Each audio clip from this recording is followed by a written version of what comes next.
And welcome into this episode of Crazy's Corner Free Agency Edition. We just recorded a show talking about some guys whose values have gone up based on their new landing spots. Now we're going to talk about some guys who maybe aren't quite as lucky, some guys whose values have dropped. I'm joined with Jeff and Will from media, and I'm going to let Jeff kick it off here because it's a guy that we all kind of mentioned, but Jeff also does have to go soon, so I want to give him the opportunity to talk about his guy first, who also happens to play for his team. Jeff, whose values? Not my team anymore. I am out. And that is the guy who will probably go back to seeing ghosts this year. That is Sam Darnold. The Seahawks made the classic mistake of seeing a guy that displayed some talent for 1 year with a great offensive-minded head coach and the quote-unquote quarterback whisperer. He's going to revert back to the ghost seer with a team that always has issues with their offensive line. So that's why I'm like, why would you get a guy that has trouble when he has a bad offensive line? That's been one of the problems even since Russ was there. So now you go ahead, you got one receiver left in Jackson Smith and Jigba, and they've already said with Clint Kubiak, they're focusing on the run game. So that tells you he's not going to be there doing what he was doing with the Vikings. So value is dropping fast for Sam Darnold, for me at least.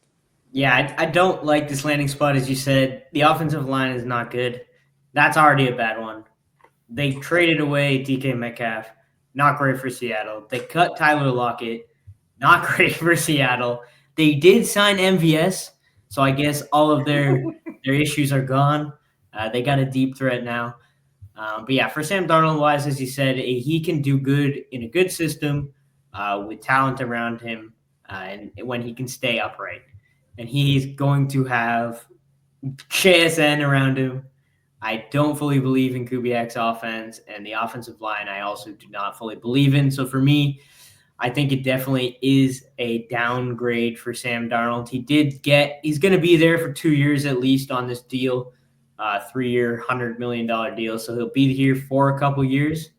But I think that Seattle is going to use him as a bridge quarterback, hopefully just enough for Mike McDonald and them to keep their jobs.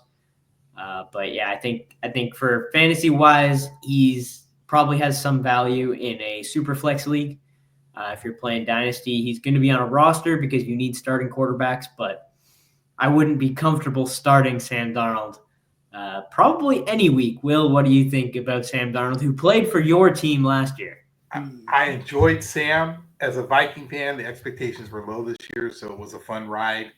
I want to thank Seattle for not only securing us a third-round pick in comp picks in 2026, but also paying Sam now. So 2 years from now, when you cut him, he will come back and be the 5-year backup for the Vikings, having collected his money from Seattle. So thank you, Seattle. We appreciate it. Yeah, as Sam Darnold also did play for my team, the Carolina Panthers. I did like him when he was playing for my team, but again, he needs to be in the perfect system. He's really a system quarterback. So unfortunately for Sam Darnold, he got his money. But I'm not super enthusiastic about what is to come. I got another guy who has the better end of his career is behind him, but is a guy who there may be some hype going into this fantasy season, and that's DeAndre Hopkins, who signed a 1-year deal with the Ravens. I think there's going to be hype around this landing spot because Lamar Jackson was just robbed of his MVP. The whole notion that he just needs a couple more wide receivers. They have Zay Flowers. They have 2 tight ends in Mark Andrews and Isaiah Likely. So I think for DeAndre Hopkins, he's going to be great for the Ravens, but it's going to be way too inconsistent for fantasy. I would not touch DeAndre Hopkins. In redraft and in Dynasty, if you can find someone who's excited about his new landing spot, you can go for it. But yeah, for me, DeAndre Hopkins and the Ravens is a guy who's going to put up 1 to 2 point weeks. He may have a couple good weeks, but it's going to be way too inconsistent. Jeff, anything for DeAndre Hopkins for you? If you can't do it with the Chiefs, then I'm not expecting you to do it anywhere else. So There was a couple of uncharacteristic drops that he had as well. So, I mean, it's just showing you that I think the age is starting to catch up with him. And, we were expecting big things with him being in that Chiefs offense. And if you can't do it there, you're still not the number one with the Ravens. So you're in a heavy run system as well. So it's just, I'm not excited about the move at all. He may be Lamar Jackson's third option, maybe fourth option in this offense. So when you run as much as you do with Derrick Henry, it just definitely doesn't add up to be consistent fantasy points. Will, you're out on DeAndre Hopkins as well. DeAndre, you've had a great career. For fantasy, though, no. I just can't. Yeah, I think he'll come up. He'll be like a third down guy. He'll be a good target for Lamar. It's just not going to equate to fantasy at this point. And he'll have those games where he gets 2 touchdowns, right? We all know it's coming. He'll have that 1 week, 6 catches, 2 touchdowns, and then everybody's going to be like, hey, and then it'll be week 1. If he does that week one, you have DeAndre Hopkins on your roster. Trade him as fast as you can. Will, who is your guy who you're a little bit nervous about his value going down? I'm only nervous about saying this name. I'm going to say this name, but I'm only nervous about his production because the quarterback issue is who's playing quarterback for Pittsburgh. And I think Metcalf, that was a great trade, but that trade doesn't make sense if you don't have someone to throw him the dang ball. So I'm trying to figure out what Pittsburgh's doing. What are they doing? Whether it's Russ or Rodgers, those are the two I currently see as the most likely options. But to me, this is bad for Metcalf. He goes to a place where he was the number one target. He was, could get that. Now he goes to a place where he will be fighting for targets with Pickens. Pickens has been great. He has been their wide receiver 1. So you now have 2 mouths to feed in that offense. You also have Pat Freiermuth still. And you have no quarterback in an offense that we know they're going to want to run the ball. I don't see it being good for fantasy for him. For Pickens, I can see some tensions are going to be high on this team. Metcalf's already known to have a temper and get his unnecessary roughnesses, personal fouls.